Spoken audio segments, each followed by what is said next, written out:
Sasa Darunation, mimi nishakusamehe. Sawa. Ni sawa kabisa ndugu yangu. Lakini angalia isijirudie tena. Hiyo ikijirudia utajana mtu mbaya. Haitakuwa tena kama hivyo ndugu yangu. Acha kwa ndo kweli. Haitakuwa hivyo.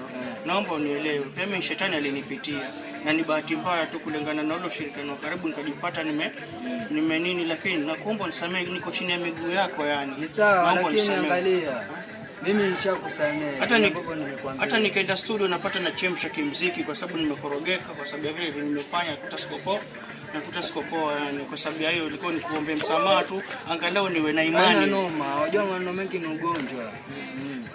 Angalau tu nina imani. Nishakusamehe. Sawa. Ni sawa ndugu yangu kama unisamehe. Hapo.